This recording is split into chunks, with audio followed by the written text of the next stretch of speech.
Smallville? Good afternoon, Lois. I thought you might need one of these.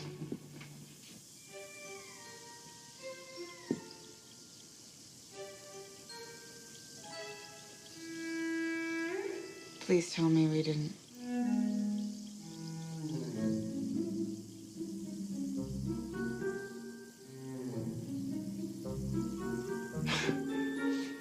You're hysterical when you're hungover, Lois. Don't worry. You got changed all by yourself. In the middle of the kitchen for like an hour. Oh. I take it I took a little drive on the porcelain highway. It was more like a cross-country trip. You know, You didn't have to take care of me last night. I would have been perfectly fine on my own at the town. I don't think Jimmy and Chloe would have been up for the White Snake sing-along. Chloe. I was supposed to meet her for a dress fitting first thing this morning. Do you need a ride? You may have held my hair, but I don't need you to hold my hand, Smallville. This may shock you, but I can still drive a car. Not if it's not here. This may shock you, but you were in no condition to get behind the wheel last night, Lois. Thanks for the ride. What's going on, everybody? Bart here with Tully Television. I thank all of you for stopping by, liking, commenting, sharing. I hope that you enjoy the content that we're bringing to you today. If so, please hit that subscribe bar, hit that like button. We're going to be getting into Smallville Season 8 here at the channel. We've been going through every season. I watch every episode of every season and do a season overhaul review. And I'm going to try to remember to add the playlist down below. After this particular season review, there's 2 more full seasons. And man, I'm telling you, I'm starting to get a little Smallville burnt out at this point of the series because, man, there was a couple episodes of season 8 that were really... This is where it felt kind of like a struggle to watch the series. It was still good in a lot of different ways. However, there were some points of the story, some parts of the characters that really just start getting me super frustrated. And I think that it was due to a few different factors. But Tom Welling, of course, is Clark, a.k.a. Kal-El. Allison Mack is Chloe Sullivan. Kristen Carrick comes back as Lana Lang for a few episodes, even though she left at the end of season 7. Aaron Ashmore is Jimmy Olsen, of course. Erica Durant is Lois Lane. This cast was kind of like stacked a little bit. Justin Hartley, of course, is Oliver, series regular. New series regular Sam Witwer is Davis, aka Doomsday. And Cassidy Freeman, new character also, as Tess Mercer. Now, at the end of season 7, Clark and Lex had the fortress collapse on them. This season opens up with one of the first notable episodes I'm going to go through entitled Odyssey, which is the season premiere of season 8. And the search for Clark and Lex begin. We have Oliver trying to lead Black Canary and Bart Allen, aka the Impulse. They're more giving him the Impulse name. But they begin trying to look for Clark. Eventually, Clark is found. He was found for some reason. I think it was just due to um, lack of, I don't know, just feeling a lack of a lot of different things. He was working in this like Russian mafia type of distribution center. And I guess Oliver must have found out somehow because they didn't really show you how he found out and was able to buy Clark's freedom. And so, uh, but Lex is still trying to be found by Tess Mercer, new CEO of uh, Lexco, Lexco, Lutacor, Lexcor, Lutacor. She's just the new CEO. Her and Oliver have passed, and Lex had entrusted her to become the new CEO of his company. How Oliver came across her was the boat she was on. She was kidnapped by pirates, eventually forced to work for them, and they came across the island that Oliver Queen was lost at, and the captain knew him, and that's how he wound up getting home because he was trying to use him as ransom. So that's how Oliver and Tess know each other. With the prior experience, they had a love interest with each other, but eventually collapsed due to certain things. And yeah, she still, you can tell they still had some feelings together, but just didn't eventually work out. Now, the big, overwhelming, oversweeping mystery of the season is who is the serial killer that is going around hurting the citizens of Metropolis. As sorry, as Clark begins his work at the Daily Planet with Lois Lane, they start trying to investigate on and off who this person can be. We eventually discover that it's the new character who is an EMT named Davis, and him and Chloe seem to have a close connection to each other. This is also the same season where Chloe's supposed to marry Jimmy, and we're going to be getting into that wedding episode in a few moments, but there seems to be some sort of connection between Davis and Chloe, but more felt on Davis's part. Now, next notable episode I'm gonna talk about, in my opinion, is episode 8 called Bloodline, where Lois and Clark, there's a crystal delivered to Clark, and it transports him and Lois into the Phantom Zone, where they find Kara, finally figuring out where she's been at since the end of episode 7. We knew that she was in the Phantom Zone. That's where Lex had sent her, but I think Lex. It's been a while since that last episode that I watched, but so Clark and Lois find her in the Phantom Zone. They're able to all escape, and in that particular episode, we find out a few different things because Lois becomes possessed by one of the phantoms that escaped with them, and it happens to be Zod's wife.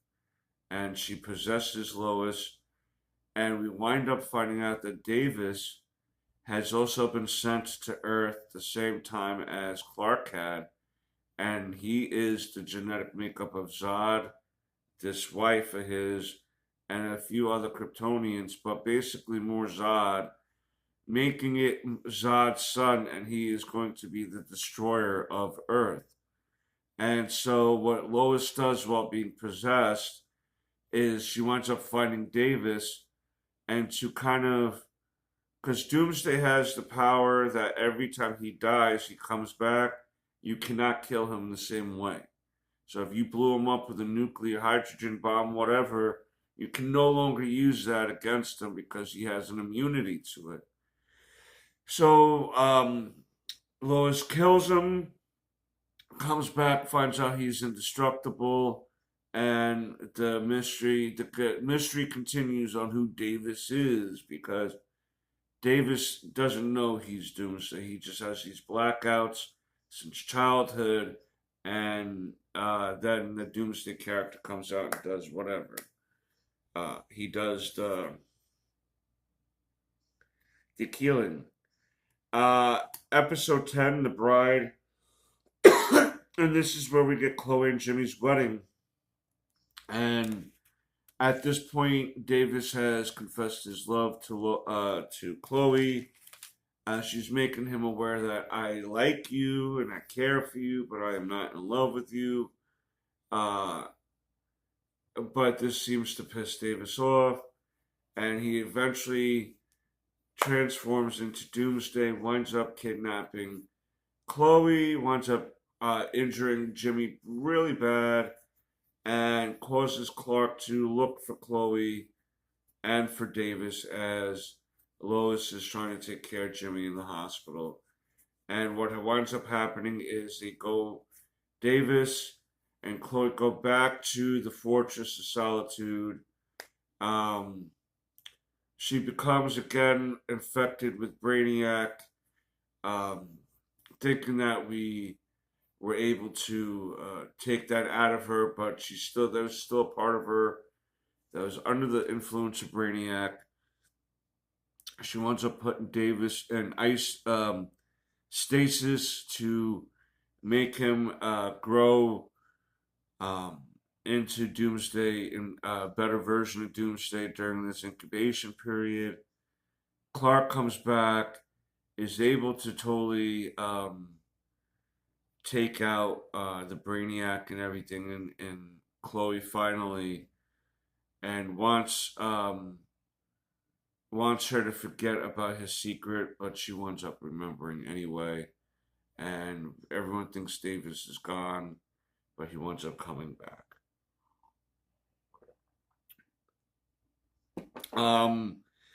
Episode 15, Infamous, where we have one of our few, guest appearances by Tori Spelling, better known from Beverly Hills 90210. Here she plays reporter Linda Lake, and she's able to transform into water. As she ended up finding out Clark's secret, she's threatening to expose Clark, but Clark wants to beat her to the punch, so to speak. So he tells his slow story to Lois Lane, and his secret is now exposed to the world, and everyone knows that Clark Kent is Kal-El, an alien, the red and blue blur, and everyone is super excited to have him there. And oh wow, the Metropolis has the red and blue blur, and he's awesome. But being that Linda Lake's plan didn't work, she decided to expose that he's the one that killed Lex, and Lex was trying to protect the world from him and his alien invasion, and things get out of hand quickly. And is probably the only time that Ma Kent is referred to throughout the whole season. Not an appearance, I think. Not Mom is doing great in Washington. It's his mother on the phone, and he's trying to convince her that everything is okay, and hangs up the phone. No, she was expelled from Congress, right? The House of Representatives. And he's trying to tell her everything will be okay. That's the only reference to Ma Kent throughout the whole season. And what winds up happening is that Clark has to go back in time to before he admits his story to Lois and prevents Linda Lake from blackmailing him, which he is successful in. But at the end, she does reveal to Davis who Clark is, because Davis is realizing him and Clark have some sort of connection throughout this whole season, also Tess Mercer eventually knows who Clark is. She puts it together. She puts together the Davis thing, the Clark thing. She made her own task force X, like Amanda Waller. And here's the thing: Tess Mercer seems to have more of a genuine concern for Earth and for people, but she's still as vicious as Lex. Her intentions may be a shade better than Lex, but she's still willing to do Lex things in order to accomplish her goal. So it's kind of a remake of Lex, but not exactly, but kind of is. We do eventually get an appearance by Lex this season, and he forces Lana basically to absorb so much kryptonite that her and Clark can no longer be together. And that's the revenge that he's been extracting this whole season also. And so as he's watching this happen, because he's been living in a van down by the river. He's been in a van that's been going here and there, like just traveling around as he's attached to his machine, keeping him alive basically. And he, like, again, because Lana was able to gain powers like Clark, but she wound up having to absorb so much kryptonite they could not be together. And so she wound up having to leave. But Clark was about to kill Lex, but the van blew up. Well, what happened was that Oliver really killed Lex with a bomb that the toy maker had made in this particular episode to kill Oliver. But Oliver beat the toy maker, found out where Lex was, threw the bomb in there without anyone knowing, and wind up killing Lex. And that caused a big problem with Clark, with Chloe. There's a bit of a rift there between Clark and Oliver. So I thought that was kind of cool to kind of see two friends at odds. I kind of more sided with Oliver with the Lex thing and with wanting to kill Davis to prevent him from becoming the serial killer monster and destroying the Earth. That was also a big moral quandary near the end of the season. Now, I'm going to lump episodes 20, 21, and 22 together because my thoughts about all this is kind of all intertwined. At one point, Chloe decides to travel with Davis on the run because that's the only way he's able to stay as Davis, but she doesn't tell anybody about that. Clark eventually discovers what she's doing, is pissed off at her, and eventually the plan is to use black kryptonite and separate Doomsday from Davis and then send Doomsday to the Phantom Zone while still trying to save Davis. Because initially he was just going to send Davis to the Phantom Zone. Chloe prevents him and talks him out of sending Davis, while still intact with Doomsday, into the Phantom Zone. Davis is under the assumption that Chloe loves him, but when he finds out that she's just doing this to keep him at bay, he kills Jimmy at the end. He kills Jimmy, and Jimmy winds up before Davis can take Chloe out, like kind of pushes him against like this pipe that comes out of his chest, killing Davis. At this point now, Doomsday and Davis are now separated with the black kryptonite because Clark and Oliver wound up getting back on the same team, so to speak, same page. And because of Chloe convincing Clark, it led to Jimmy's death. So Chloe through her own actions, wound up having her husband killed. For the whole season, she was defending this Davis against her best friend, against her husband. It was her. She tried to blame Clark a little bit too. Clark has some guilt, but it was Chloe this whole time that effed everything up. For Davis. For Davis. Davis! And how Clark was able to kill Doomsday, which is, again, this whole big Doomsday is coming. Yes, he has to use like a thermonuclear explosion underground, like miles underground, to kill him. But it was so just like that, where I was expecting more of a major, like a 20-30 minute battle, I guess. I don't know. Once they started fighting, it took like 3 minutes, and then that was it. And then the thing with Davis. Jimmy has his funeral. Everyone seems to go on their own way, and Clark renounces his emotions because he felt like Oliver was right, and he kept humanity on a pedestal. And he was like, it wasn't a Kryptonian monster that killed Jimmy. It was a human being that killed Jimmy. And so Clark is going to go dark Clark, so to speak, it looks like, for season 9. There's some good. The Legion of Superheroes made their appearance in this season as well. Santana is a character. That was a fun little episode.